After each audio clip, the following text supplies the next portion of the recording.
Qurban bayramı İslam aləmində ən müqəddəs bayramlardan biridir. Bütün müsəlman aləmində hər il hicri təqvimi ilə Zilhiccə ayının 10-cu günündən başlayır və adətən 2-3 gün davam edir. Mərasimlərdə qoyun, qoç, inək, dana və ya dəvə kəsilir. Qurbanın bir hissəsindən din xadimlərinə pay göndərilir, bir hissəsi isə kasıblara paylanır. Hamıya bərabər pay verilir. Qurban kəsən özü də bərabər pay götürə bilər. Ənənəyə görə evsizlər və kasıblar bayram günü ac qalmasınlar deyə süfrələr açılır və onlar yemək mərasiminə dəvət olunur.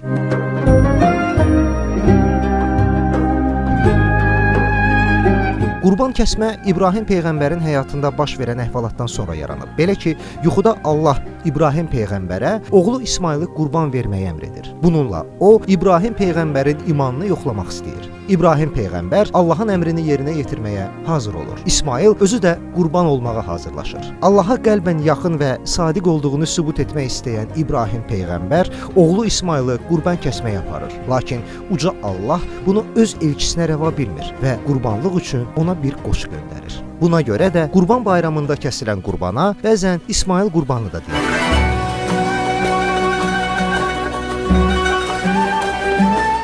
Çox sevdiyi balasını Allah yolunda qurban verməyə hazır olması peyğəmbərin imanının və sevgisinin bariz sübutudur. Odur ki, din tarixində dərin iz salmış bu hadisə Allaha inamın, dərin etiqadın nümunəsidir. Bu hadisə onu göstərir ki, insanlar Allahı sonsuz imanla sevməli və öz sevgilərində bu cür səmimi olmalıdırlar. Çətin anlarda Allahı yada salıb, yaxşı zamanlarda onu unutmaq olmaz. Bu rəvayətin başqa bir fəlsəfi əxlaqi mənası ondan ibarətdir ki, İslamda insanın Allah yolunda qurban kəsilməsi qəbul olunmur. İslama qədər bir çox dinlərdə insanları qurban vermə ayinlərinə rast gəlmək mümkündür. Onlar bu yolla Allaha yaxın olduqlarını göstərirdilər. Lakin İslam bu cür qurbanları qəbul etmir.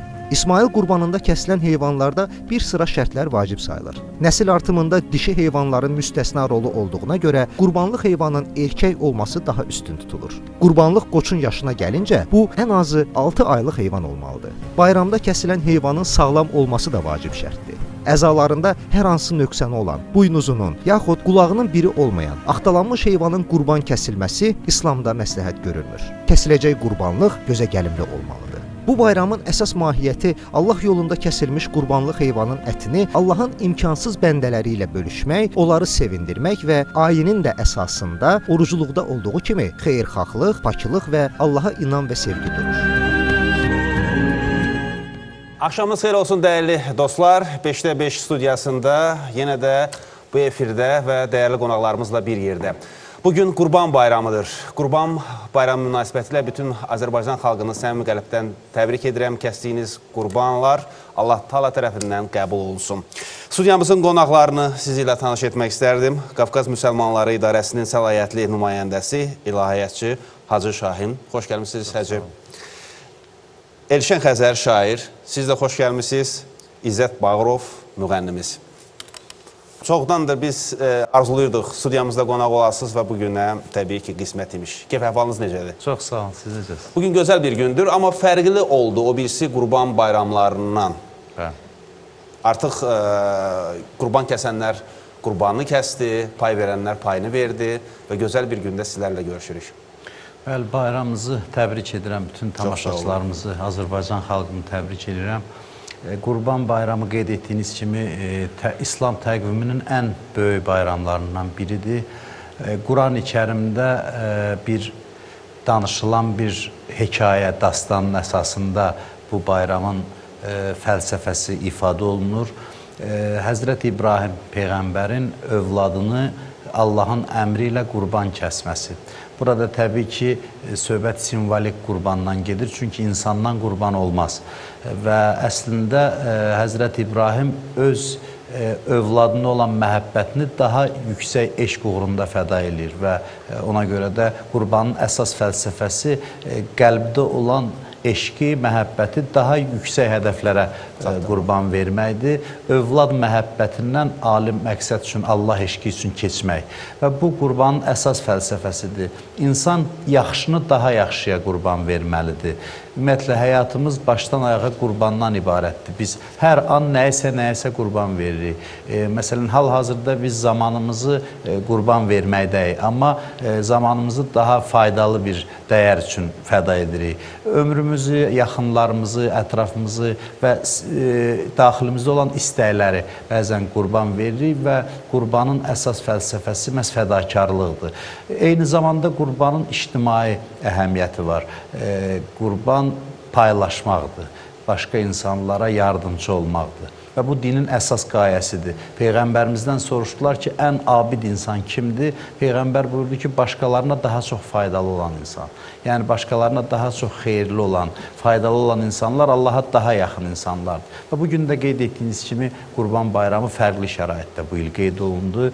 Pandemiya şəraitində qeyd olundu. Bütün müsəlman ölkələrində xüsusi bir tərzdə bu bayram qeyd olundu. Hətta həcc ziyarəti belə demək olar ki, təxirə salındı. Yalnız Səudi Ərəbistanının vətəndaşları bu il həcdə iştirak edə bildi. Dünyadan heç bir insan zəvvar olaraq Səudi Ərəbistanına yollana bilmədi. Yəni, xüsusi bir şəraitdə, karantin şəraitində qeyd olundu. Amma hər hansı bir çətin günündə bəlli bir müddəti var. Əslində, çətinlikdən də müsbət mənada faydalanmaq olar.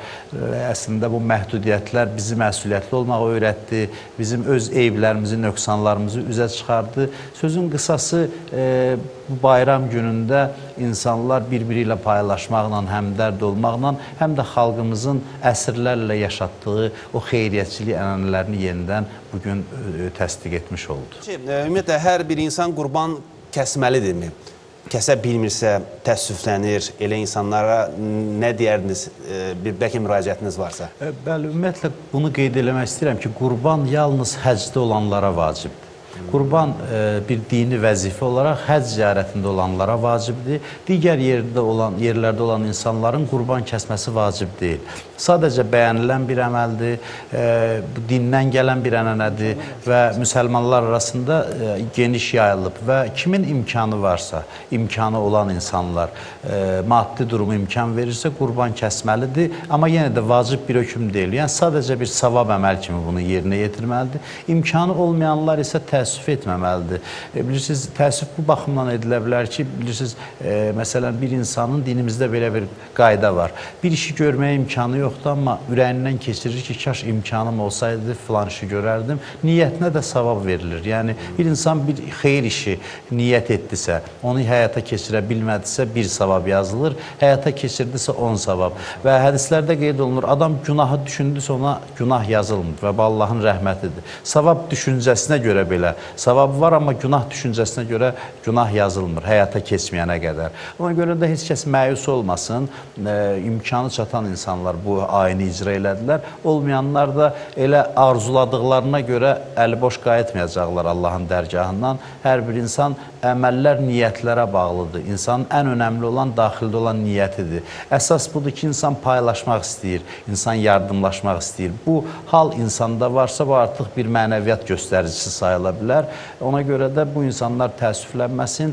Kimin əlindən nə gəldisə, bugün başqa insanların uğrunda fədakarlıq elədi və digər insanlara, xüsusilə pandemiya şəraitində bu yardımlaşmaya daha çox ehtiyac var. Ümumiyyətlə, bu karantin dönəmində bir çox zəngin insanlar, imkanı olan insanlar ehtiyaclı insanlara yardım aksiyaları keçirdilər. Qurban mərasimləri də bunun məntiqi davamı idi. Çoxlar dəyişik salır. Ev tikdirim, oğlum əskərlikdən gəlsin, ali məktəbə qəbul olsun, bir qurban kəsim.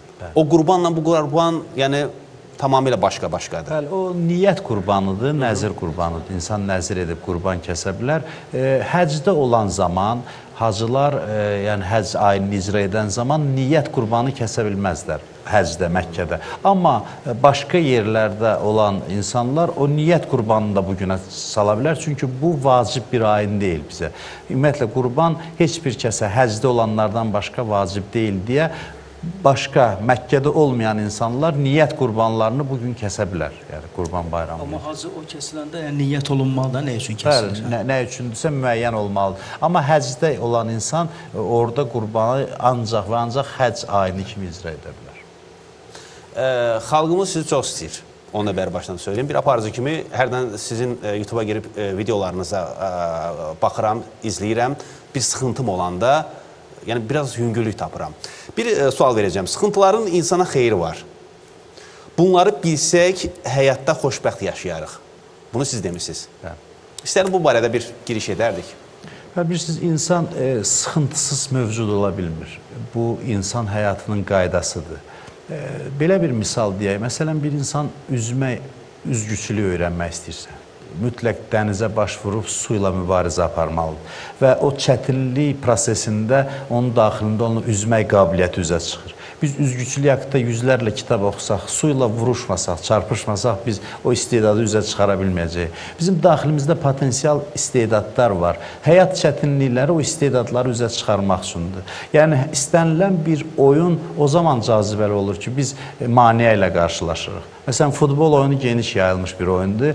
Təsəvvür edin ki, meydan boş olsun, topu bir nəfərə ver və denən ki, get boş qapıya vur. Bu, onu rahat şəkildə edəcək, amma oyunun cazibəsi olmayacaq. Qələbə çalmağın anlamı olmayacaq. Zövq olmayacaq. Həyat da təxminən belə bir şeydir. Biz həyatda maneələrlə, sıxıntılarla qarşılaşırıq ki, onları aşmaqla özümüz inkişaf edək və həyatın da gözəlliyi bundadır. Yoxsa, inanın, çətinliksiz həyat sıxıcı olar, üzücü olar. Düzdür, biz problemlərdən qaçırıq, amma həyatı problemləri ilə sevməyi bacarmalıyıq. Quranda qeyd olunur, لَقَدْ خَلَقْنَا الْاِنْسَانَ فِي كَبَدْ. Biz insanı sıxıntıda yaratdıq, çətinlikdə yaratdıq. Və bu insanı əziyyətə salmaq üçün deyil. Allah bizi əziyyətə salmaq üçün yaratmayıb. Biz əbədi xoşbəxtlik üçün yaranmışıq, əbədiyyət üçün yaranmışıq. Və qısa ömür müddətində biz o əbədiyyətə səfər hazırlığı görməliyik. Yəni, biz ruhən böyüməliyik ki, uca bir aləmə köçə bilək. Bizim ruhumuzla Allah arasında bir mütənasiblik yaranmalıdır ki, biz Allahla görüşəcəyik axı. Bizim həyatımızın son nöqtəsi Allahla görüşdür. Bu görüşə hazırlaşmaq üçün biz həyatın müxtəlif sınaqları ilə qarşılaşırıq, rastlaşırıq və o sınaqları ötdükcə insanda bir böyümə baş verir, mənəvi yüksəliş baş verir və yeri gəlmişkən Qurban Bayramı da elə bunun tərənnümüdür. Həzrəti İbrahim oda atılır, odda yanmır. Bunlar hamısı həm də simvolik mənalar kəsb edir. Yəni, oda atılır, ondan sonra ona qarşı müxtəlif çətinliklər, sıxıntılar olur. Övladı yeni dünyaya gələn kimi Allah deyir, onu apar, susuz bir səhrada saxla. Ondan sonra övladını qurban kəs və bütün bunları keçəndən sonra bu mərhələləri Allaha yaxınlığın şirinliyini dadır. Yəni, vüsal şirinliyini dadır və Quranda qeyd olunur ki, biz onu imam qərar verdik. Yəni, o imamət rütbəsinə ucaldı. O uca bir məqama çatdı. İmtahanlardan keçəndən sonra.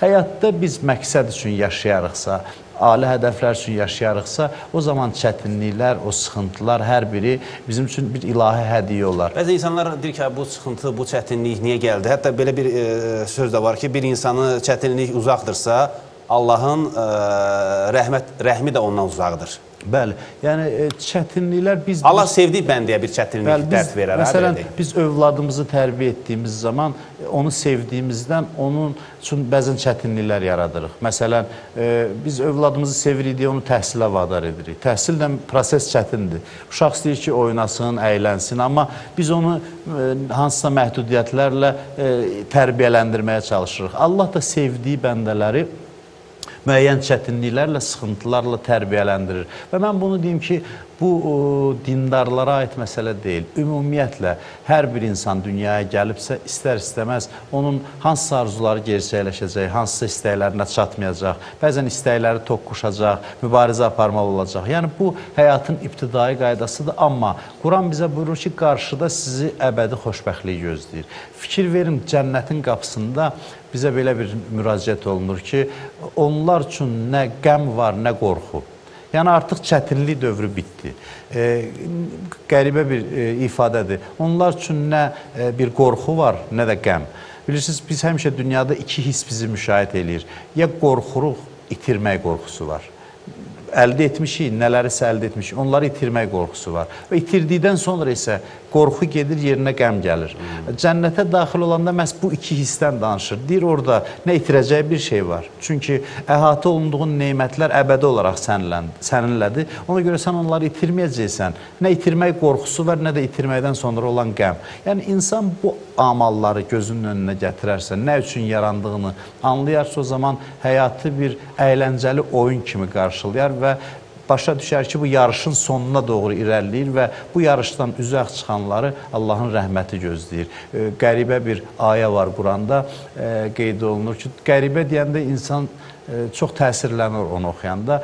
Həyatını ləyaqətlə yaşayan insanları dünyadan köçərkən Allah bu nida ilə qarşılayır, bu müraciətlə ki, ey aram olmuş ruh, ey aram olmuş nəfs. Dön Rəbbinə tərəf bir halda ki, sən ondan razısan, o da səndən razıdır. Yəni, bu doğrudan da belə bir nəticə üçün həyatda bütün çətinliklərə qatlaşmağa dəyər ki, insan axırda bu müraciəti Allah tərəfindən eşitmiş olsun.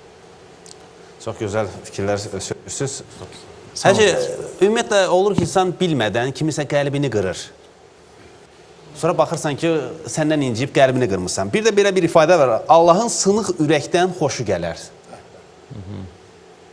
Bunu bir balaca açıqlayardınız. Bəli, o sınıq ürək bizim sındırdığımız qəlb anlamında deyil. Yəni, insanın Allahın yumşalmış qəlbdən, belə deyək, biraz riqqətə gəlmiş haldan xoşu gəlir. Əksinə, sizin də qeyd etdiyiniz kimi, qəlb qırmaq böyük bir günahdır.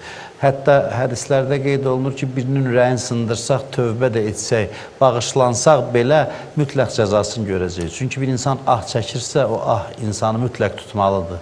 Ona görə bizə deyiblər ki, nə edirsiz eləyin, ürək sındırmayın, insanlara qarşı haqsızlıq eləməyin. Hətta bir xoş sözlə belə, hətta hansısa bir yaxşılıqla insanları sevindirməyə çalışır. Hətta bilmədən qırırsan qəlbi, o günahdır.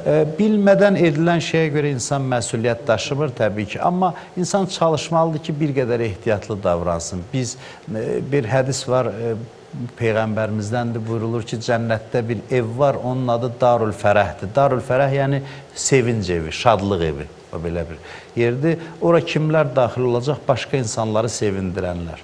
Yəni, bizim dinimiz şad yaşamağı tövsiyə edir. Bəzən elə bilirlər ki, dinin işi, dindarın, inanclı insanın işi bütün günü ağlaşmaqdır, filandır. Xeyr, təbii ki, matəm günləri ola bilər, əza günləri ola bilər, bayram günü ola bilər. Amma hədislərdə qeyd olunur, Əleyhisselam da buyurur ki, müminin sevinci daimidir. Yəni, həmişə sevinç halındadır. Həmişə ətrafdakılara sevinç bəxş edir, şadlıq bəxş edir və belə bir halda yaşayan insan kamil insandır, həyatdan ləzzət ala bilən insandır və Allahla riqqətə gəlmiş qəlblə danışanda Allahın xoşu gəlir. Bilirsiniz, bu bizim klassiklərimizin əsərləri, irfani əsərləri, qəzəlləri həmişə bu halda yaranıb. Fikir verirsinizsə, orada ah, nalə pozitiv anlamdadır. O bədbəxtlik, qara günlük deyil ki, məsələn, insan ağlayır, ağrı acı içindədir. Xeyr, hicranın qəmi şirin olur. Ümumiyyətlə, sevgi meydana gələndə sevginin qəmi də, şadlığı da şirin olur.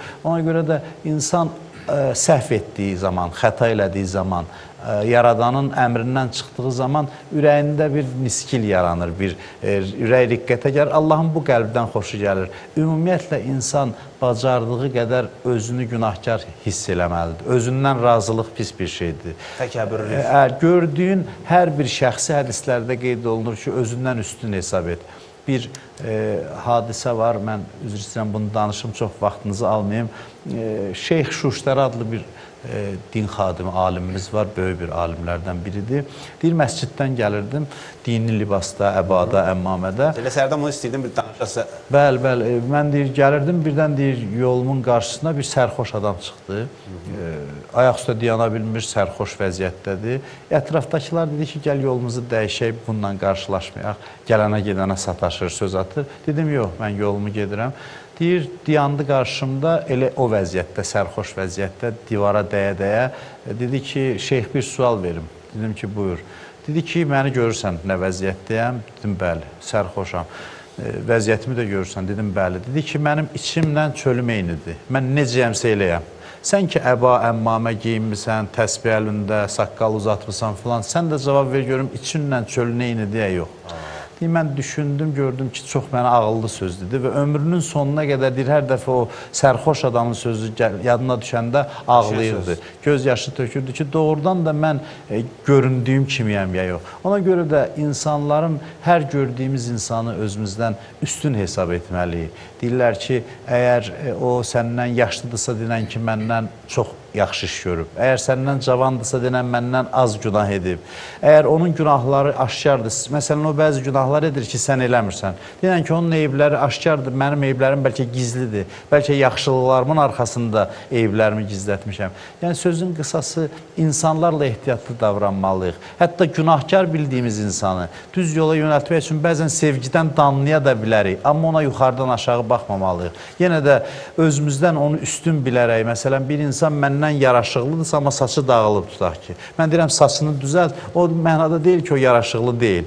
Biz də hər bir günahkarı özümüzdən üstün bilərək onu nəsihət etməliyik, onu doğru yola yönəltməliyik, amma kiməsə yuxarıdan aşağı baxıb onu qəlbini sındırmaq, ürək sındırmaq yol verilməz bir şeydir. Çünki ürək Allahın hərəmidir, qəlb Allahın evidir və Allahın evi də çox müqəddəs bir anlayışdır. Hədislərdə var ki, mömin insanın qəlbi Kəbədən üstündür. Yəni, mömin deyəndə inanclı insanın, mömin təkcə ibadət edənə deyilmir. Hədislərdə inanclı insanlara bu ifadə işlənir. Ona görə də biz insanlarla çox diqqətli davranmalıyıq, amma Allah hüzurunda qəlbin sınıqlığı dediyim o fərqli mənadadır.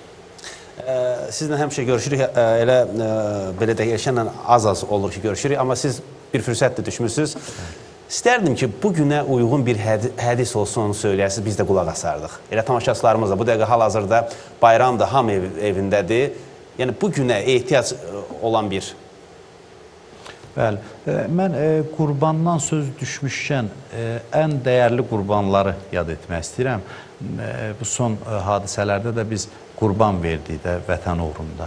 Yəni, qurbanlığın ən uca zirvəsi şəhidlikdir. Şəhadət qurban verməyin ən ali dərəcəsidir.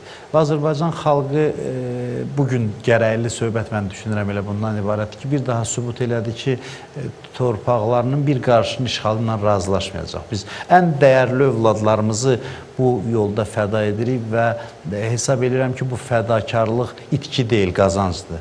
Şəhid qanı həmişə xalqa qazandırır, itirmir. Xalq mütləq və mütləq, o qan mütləq təsirini göstərir və qəhrəmanlıq nümunələri yaradır. Bilirsiniz, bizim ümumiyyətlə faydalı sözlərdən biri, siz dedikcə mən düşünürəm, biri bundan ibarət ki, biz örnək göstərməliyik. Danışmaqla çox şey düzəlmir. Ağız dolusu dəyərlərdən danışım və buradan çıxım, əməlimlə sözümün arasında ziddiyyət yarandıqda insanlar dəyərlərin özünə qarşı bir bədbinlik yaranır. Günümüzün ən əsas problemlərindən biri dəyərlərin istismar edilməsidir. Dəyərlər haqqında danışanların özlərinin əməli ilə sözü arasında ziddiyyətin olmasıdır. Ona görə də çalışaq ki, örnəklər təqdim edək. Məsələn, biz vətənpərvərlik haqqında saatlarla danışa bilərik, cildlərlə kitab yaza bilərik. Amma bir şəhid vətənpərvərlik hissini daha yaxşı aşılaya bilir. Çünki o canlı örnək ortaya qoyur. Ona görə də mən insanlarımızı sözə yox, əmələ dəvət edirəm. Mən özüm çox danışıram, ilahiyyatçıyam deyə müxtəlif yerlərdə danışıram və danışdığıma görə həmişə özümü çox qınayıram. Ona görə qınayıram ki, bir gün bu danışdıqlarımın hesabı məndən soruşulacaq və mən qorxuram ki, Allah məni qınasın ki, sən danışdıqlarına özün əməl edirdinmi, insanlara bunu deyirdin. Yəni, çalışaq ki, öz dediklərimizə özümüz əməl edək. O zaman sözümüz təsirli olacaq, mütləq təsir edir. Peyğəmbərimiz əsrlər keçib, amma hələ də sevilir. Məşhur bir hadisə var, bunu deyim, başınızı çox ağrıtmayayım. İbn Sina ilə Bəhmənyar ikisi də dahi filosof sayılır. İbn Sina ümumiyyətlə İslam dünyasında və bütün bəşəriyyət tarixində çox məşhur, görkəmli bir şəxsiyyətdir. Onun bir tələbəsi vardı, Bəhmənyar. Tarixdə qeyd olunur ki, o İslamı qəbul etməmişdir və sonradan müsəlman olur və deyir, bir gün öz ustadına, İbn Sinaya deyir ki, mənim fikrimcə siz Peyğəmbər qədər üstün bir şəxsiyyətsiz. İbn Sina deyir ki, xeyr, mən filosofam, mən alim ola bilərəm, amma Peyğəmbərlə məni müqayisə eləmir. Deyir, xeyr, mən qəbul eləmirəm. Siz mənim üçün elə Peyğəmbər dərəcəsində olan bir adamsınız. Nəsə, görür ki, mübahisə mənasızdır. Bir gün, bunlar qış günündə hansısa bir başqa şəhərə, səfərə gedirlər və səfər əsnasında bir gecə bir otaqda qalırlar. Qışın soyuq gecəsidir. İbn Sina yuxudan oyanır, tələbəsinə deyir ki, susuzlamışam, mənə bir su gətirərdin. Bu da tənbəllik eləyir yerindən qalxmağa. Deyir ki, ustad, siz özünüz həkimsiz, bilirsiniz ki, isti bədənə, soyuq su içmək, xəstələnərsiniz falan. Bəhanə gətirir və getmir. Biraz vaxt keçir və azan verilir. Azan veriləndə İbn Sina deyir ki, yadındadır, mənə demişdin ki, sən Peyğəmbər kimi böyük bir şəxsiyyətsən, deyir, bəli. Deyir, sən mənim tələbəmsən, vasitəsiz olaraq məndən dərs almışsan. Ömrümdə bir dəfə xahiş elədim ki, yatağı tərk edib mənə su gətirəsən, imtina elədin. Amma o kişi ki, adı minarədən çəkilir, Peyğəmbər 500 il bundan əvvəl insanları dəvət edib. Amma hər gün o azançı isti yatağından qalxır, minarəyə çıxır qış günündə, gecəsində. Onun adını çəkir və insanlar onun sevgisi ilə məscidlərə axışır. Bax, mənlə Peyğəmbərin fərqi bu qədərdir. Nəyə görə belədir? Peyğəmbər niyə bu qədər sevilir? Ona görə ki, səbəblərdən biri budur ki, Peyğəmbər deməmişdən öncə əməl edirdi. İnsanlar onu əməldə sınıyırdı, görürdü və ona görə də məhəbbəti qəlblərə daxil olur və əsrlər keçdikcə də Peyğəmbər daha çox sevilir. Məncə, bayram günü üçün bu ən böyük hədiyyə bizə bu olar ki, sözümüzlə əməlimizin vəhdəti yaransın, birliyi yaransın. İnsanı sevməyə, yoxsa sevməyə ehtiyacı var, Hacı? Sevməyə ya sevilməyə? Aha. Məncə, hər ikisinə ehtiyac var. Yoxsa burada kişi-qadın fərqi var? Kişi üçün sevilmək, yoxsa qadın üçün sevilmək? Əgər kişi-qadın münasibətlərində alimlər də bunu qeyd edir ki, qadınların daha çox sevilməyə və sevildiyini eşitməyə ehtiyacı var. Ona görə Peyğəmbərimiz də buyurur ki, kişinin öz həyat yoldaşına səni sevirəm deməsi həmişə onun yadında qalar. Yəni, qadınların bunu eşitməyə ehtiyacı var. Amma ümumiyyətlə insanların hər birinin sevib sevilməyə ehtiyacı var. İnsan həyatının cövhəri, mahiyyəti sevgidir və Quranda da var, yuhibbuhum və yuhibbunə. Onlar Allahı sevir, Allah da onları. Yəni, bu sevgi həmişə qarşılıqlı olmalıdır, mütləq və mütləq qarşılıqlı olmalıdır. Sevgisiz həyat insanları uçuruma yuvarladır. Mənə elə gəlir ki, əgər bu ifadəni işlətmək mümkündürsə, sevgi defisiti yaşayırıq müasir dövrdə və ailələrdə övladları, valideynlər sevgi ilə təmin etməlidir ki, insanlar bəzən sevgi dilənçisinə çevrilir. Cəmiyyətdən sevgi dilənir, diqqət dilənir və bu insanı uçuruma aparır. İnsan ailədə sevgi ilə tam təmin olunarsa, sevgi barədə gözü tox olur və kimlərinsə sevgisinin əsrinə çevrilmir. Yəni, sevgi insanı ucaltmalıdır, belə deyək, aşağılamamalıdır. Amma bəzən diqqətsiz mühitdə, ailədə sevgi görməyən insanlar həmişə həssas olur və başqalarından umur, həmişə kiminlənsə konfliktdə olur, umuküsüdə olur, bədbin əhval-ruhiyyədə olur, negativə köklənir. Bütün bunlar sevginin azlığının nəticəsidir. Mən hesab edirəm ki, cəmiyyətdə sevgi çox olarsa insanlar xoşbəxt olur və sevgi insan həyatının məna bəxş edən əsas amillərdən biridir. Sevgisiz həyat isə insan nə qədər zəngin olursa olsun, dünyanın sahibi belə olsa, sevgisi insan yoxsuldur.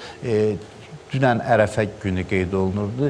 İmam Hüseyin əleyhissalamın bir duası var. İlahi, səni tapan nəyi itirib, səni itirən nəyi tapıb. Doğrudan da insan sevirsə, aşiqdirsə Allaha, varlığın qaynağı Allahdırsa, o sevgini tapdıqdan sonra bütün varlıq aləmini də sevməyə başlayırsan. Yəni, o ilahi eşqi paylayırsan insanlar arasında. Doğrudan da bu həyata başqa bir məna bəxş edir, başqa bir ləzzət qatır və sevgisiz həyat, bir daha deyirəm, maddi rifah da olarsa, elmi inkişaf da olarsa, sevgi olmazsa cəmiyyət yoxsuldur və o cəmiyyətdə cinayətlər də çoxalır, intiharlar da çoxalır, depressiyalar da çoxalır. Çünki insanlar sevgiyə, sevib-sevilməyə ehtiyaclıdırlar. Həcə, nəyi görüb təəssüflənirsiniz? Deyirsiniz, kaş bu olmayaydı. Yaxud da eşidirsiniz, görürsünüz. Elə bir şey varmı? Cəmiyyətdə belə. Cəmiyyətdə böyük, kiçik və yaxud da evdə yaşlını saymamaq, yaxud da nələr görürsünüz, nələr eşidirsiniz, sizi narahat edir? Suala gözəl cavab verdiniz. Yəni bilirsiniz, cəmiyyət mən düşünürəm ki, yalnız qanunlarla idarə olunmamalıdır. Qanunun qorxusundan məsuliyyətli olan cəmiyyət ideal cəmiyyət sayılmaz. Məncə cəmiyyəti əxlaqi dəyərlər, mənəvi dəyərlər idarə eləməlidir. Ona görə də quru qanunlarla bəzən inkişaf etmiş dövlətləri bizə misal çəkirlər. Təbii ki, orada qanunlara riayət edir insanlar, məsuliyyət daha çoxdur. Amma mən düşünürəm ki, insan yalnız və yalnız cəza qorxusundan, cərimə qorxusundan məsuliyyətli davranırsa, bu yetkin insan deyil. Yetkinlik həmin o əxlaqi dəyərlər, daxili məsuliyyət.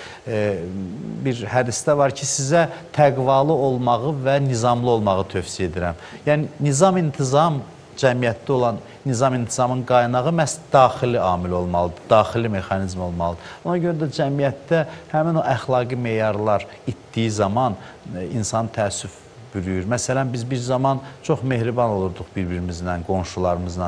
İndi məsələn, mən yaşadığım binada insan bir-birinə salam verəndə qonşuya biraz etirazla qarşılanır ki, yəni məni tanımırsan, mənə nəyə görə salam verirsən? Bu, təbii ki, insanı üzür ki, qonşular bir ailə kimi yaşadığı dövr çox da keçmiş bir dövr deyil.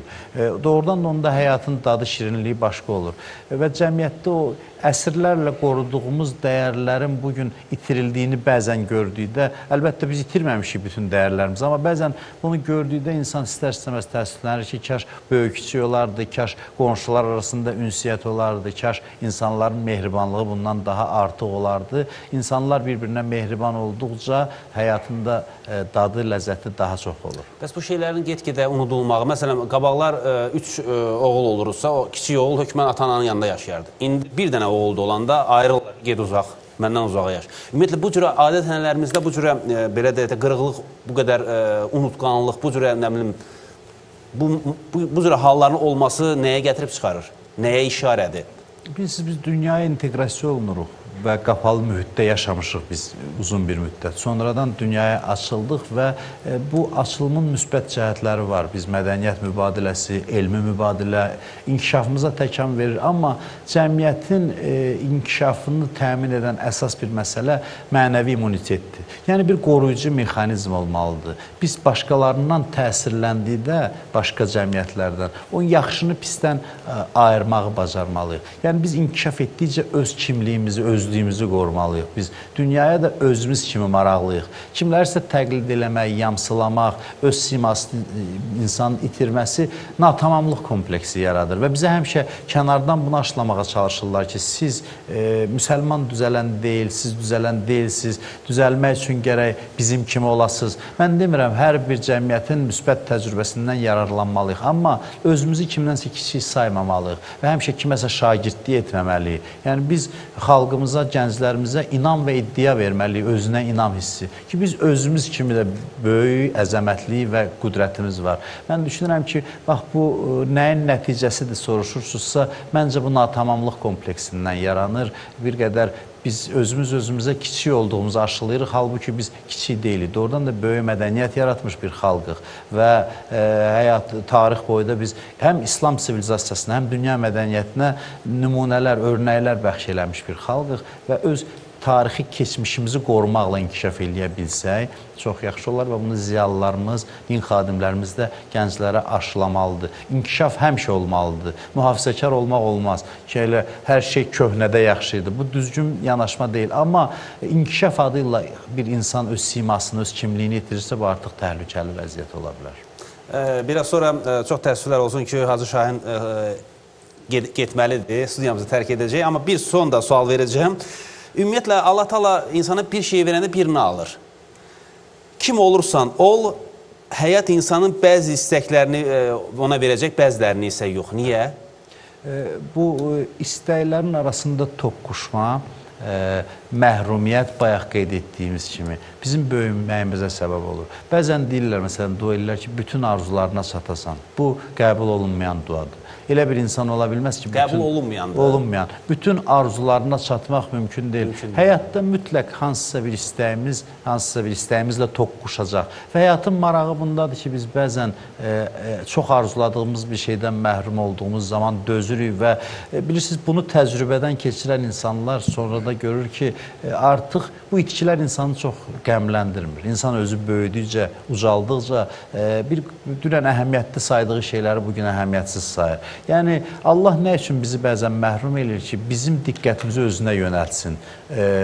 Bilirsiniz, biz son olaraq bunu deyim, Həzrət İbrahim haqqında Quranda ayə var, o axtarır, Allah axtarır, deyir ki, bəlkə günəş mənim Allahımdır, bəlkə ay mənim Allahımdır, bəlkə ulduz mənim Allahımdır və sonunda deyir ki, bunlar mənim Allahım ola bilməz. Ərəbcə ifadə belədir, inni la uhibbul afilin, mən qürub edənləri sevmirəm.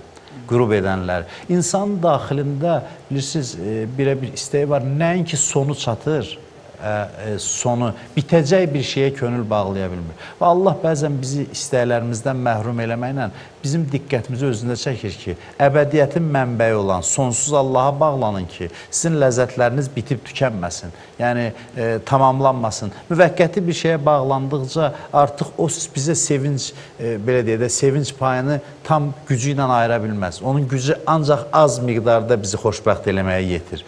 Ona görə də bütün bu müvəqqəti varlıqlardan bizi qoparmaq üçün, özünə bağlamaq üçün Allah bizi bəzi istəklərimizdən məhrum edir ki, diqqətimiz məhz ona yönəlsin və fani bir şeylərə o qədər də könül bağlamayaq. Sonda bir istək arzunuz varsa, buyurun xalqımıza müraciət edə bilərsiniz. Xalqımızı təbrik edirəm bir daha. Sizə təşəkkür edirəm bu fürsəti yaratdınız. Bu bayram günündə tamaşaçılarımızla təmasda olduq. Minnətdaram sizə. Çox təşəkkür edirəm. Bayramınızı təbrik edirəm. Allah gələn il Qurban bayramına qədər bu bəlanı bütün insanlardan, bəşəriyyətdən, xalqımızdan uzaq eləsin və Allah şəhidlərimizin qanının hörmətinə torpaqlarımızı azad eləməkdə bizə kömək olsun. Bir daha bayramınız mübarək olsun, dəvətə görə çox sağ olun. Sizin də bayramınız mübarək. Qısa ara var dostlar, qısa aradan sonra qayıdarıq studiyamıza.